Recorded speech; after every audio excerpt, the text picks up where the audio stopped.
다음 주제가 그 지난달 네이버 직원이 업무상 스트레스를 호소하다가 이제 극단적 선택을 한 사건이 있었습니다. 이 사건과 관련해서 네이버도 직장 내 괴롭힘을 인정했다라는 소식이고요.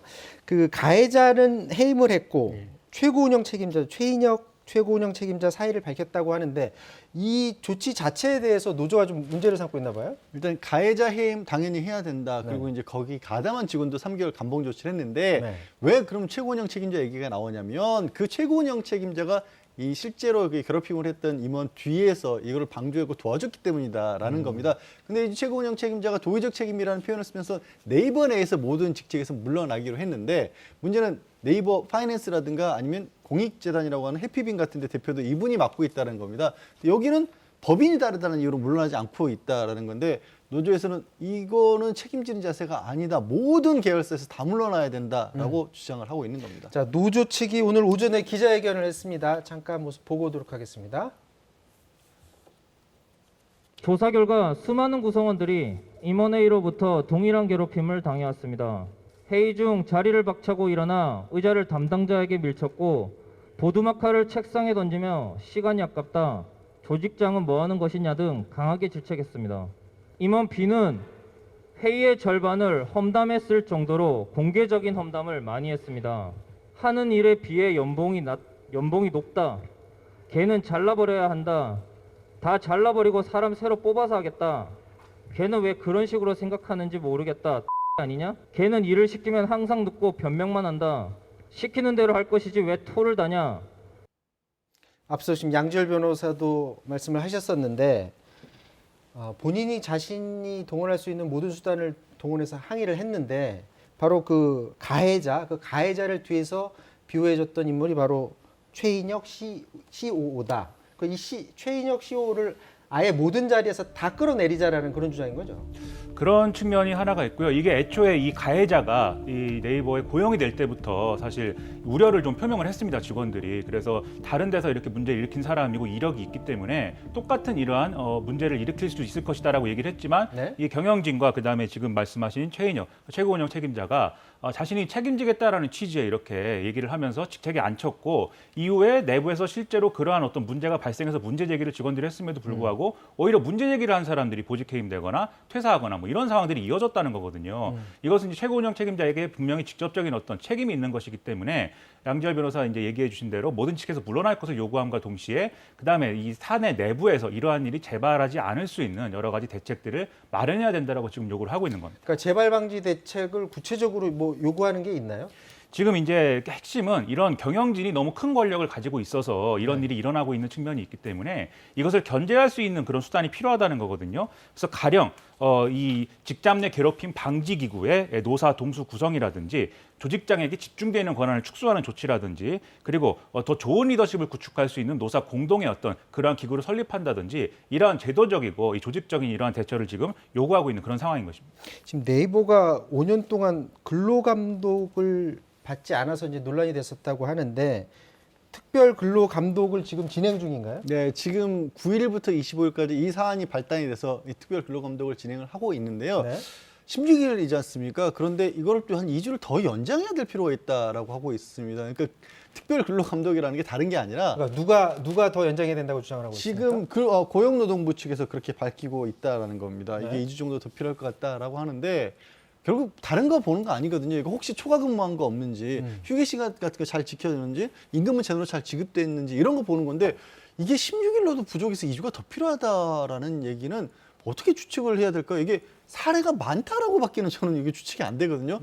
그러니까 아주 특별한 걸 보는 건 아닌데 그냥 서류상으로도 이건 문제가 좀 많다는 게 나오고 있는 게 아니냐. 그래서 이제 노조에서 조심스럽게 물론 사기업이긴 하지만 이 특별근로감독 결과 이 근로기준법 위반 사례가 너무 많이 나올 경우에는 형사 책임을 져야 되는 부분도 있어야 되는 거 아니냐 이런 얘기가 아직은 추적이지만 조심스럽게 나오는 겁니다. 자, 네이버 내 그 직장 내 괴롭힘 논란과 또 맞물려서 지금 얼마 전에 김우남 한국마사 회장이 직원들한테 욕설, 폭언 이렇게 해서 지금 논란이 일고 있는데 근데 이제 피해자들을 전보 조치를 했어요?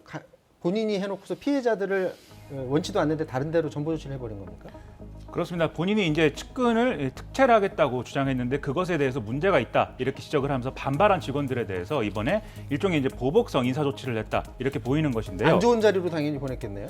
이게 이 어떤 이 직무 관련이 없는 걸로 보이는 자리로 보낸 건데 원래 이분들은 인사처 직원이거든요. 네. 인사와 관련된 업무를 하는 사람들이지 않습니까? 그런데 지금 이 전보된 이 부서가 해외 사업처하고 발매 총괄부입니다. 그러니까 이제 인사 업무와는 관련이 없는 부서로 이제 보내버린 것인데 지금 이제 현행 근로기준법에 의하면 직장 내 괴롭힘이 피해자의 의사에 반해서 근무 장소를 변경할 수 없다 이렇게 돼 있기도 하고 지금 이렇게 대표적으로 어떤 그 직무 관련성이 없는 부서로 특히 옮겨버린 것은 이게 보복성 어떤 인사라고 볼 수밖에 없는 맥락이 있거든요. 그래서 지금 문제가 크게 되고 있는 것이죠.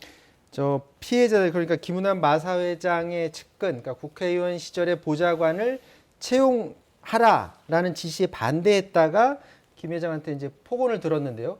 그때 당시에 그 폭언이 들어간 내용을 잠깐 듣고 와서 얘기를 나눠보도록 하겠습니다.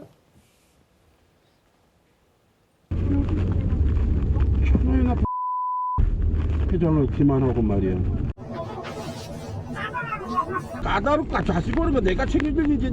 네가 책임지고 그렇게 해서 방해할 일이 아니잖아. 인사논문 총책임자라는 놈 그런 규정 하나도 제대로 내가 저 12년 국회의원을 자식아 봐라.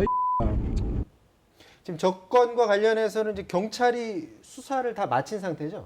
이 지난 4월에 시민단체가 이제 이 김은환 회장을 이제 고발한 것이고, 그래서 이제 이 고발장을 이제 경찰이 그걸 근거로 해서 수사를 진행을 했고, 검찰이 이건 기소 의견으로 송치했다고 이제 밝힌 그런 상황이고요.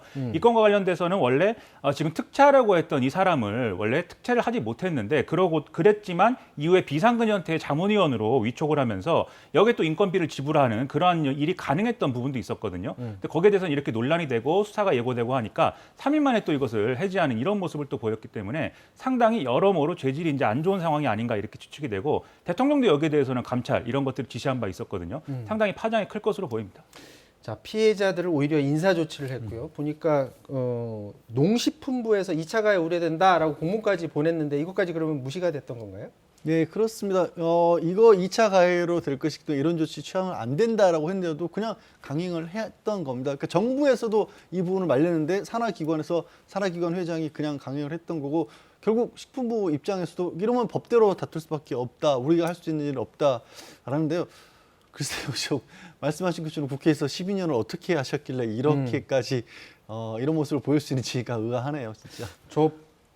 그 마사회장의 개인적인 특성 때문에 그런 걸까요? 지금 관련 법도 있는데도 불구하고 저렇게 밀어붙인 이유는 어디 있다고 보십니까? 일단 뭐 이 이른바 직장 내 괴롭힘 관련해서는 방지법이 있죠. 방지법이 있는데 이것과 관련돼서 직장 내 괴롭힘을 내가 당했다라고 이제 피해를 이제 입었을 경우에는 사실 그것을 사측에다가 먼저 이렇게 신고를 하게 돼 있습니다. 네. 그래서 여기에 대해서 사측에서 뭔가 조치를 취하고 이것들 방지할 수 있는 그런 것들을 의무를 져야 되는데 현행 법령에는 사실 이거에 대해서 강행 규정이랄까 처벌 규정이 없었거든요. 그래서 사실 이런 식으로 그 기업에서 또는 이제 이런 마사회 같은 이런 경우에도 직장 내 괴롭힘을 호소하는 거에 대해서 별다른 조치를 취하지 않고 이렇게 뭉개고 그다음에 보복성 조치를 취하고 이런 것들에 대해서 사실은 용인이 되었던 부분이 있는데 올해 3월달에 일단 이제 이 법을 개정을 해서 이런 것들에 대해서도 처벌 과태료 부과가 가능하도록 일단 법조항을 개정해 놓은 상태이긴 합니다. 그러나 이것도 10월부터 적용이 되기 때문에 과태료밖에 안 돼요? 그 과태료가 이제 있고 최대 이제 1,000만 원 과태료를 부과한다 이런 조항이기 때문에 뭐 이것과 관련돼서는 그래서 이것도 부족한 거 아니냐 이런 시각이 있죠. 근데 나아가서는 법이라는 건 결국 일종의 수단 아니겠습니까? 기업 문화 자체가 여러모로 바뀌어야 되는 그런 계기들이 필요한데 그런 부분에서는 아직도 우리 사회가 이렇게 갈 길이 멀고 특히 정치권 인사가 이렇게 했다는 거에 정치권에서 온 사람이 이렇게 했다는 거에 대해서는 과연 우리 정치와 그리고 우리 어떤 좀 높은 사람들의 어떤 윤리관이랄까 이런 게 과연 어디까지 땅에 떨어져 있는가 이런 점에서 참 개탄에 금할 수 없는 사안이다 이렇게 생각이 됩니다. 네, 자 지금까지 네이버에서 발생한 직장 내 괴롭힘 그리고 한국 마사회장의 폭언 논란 짚어봤습니다.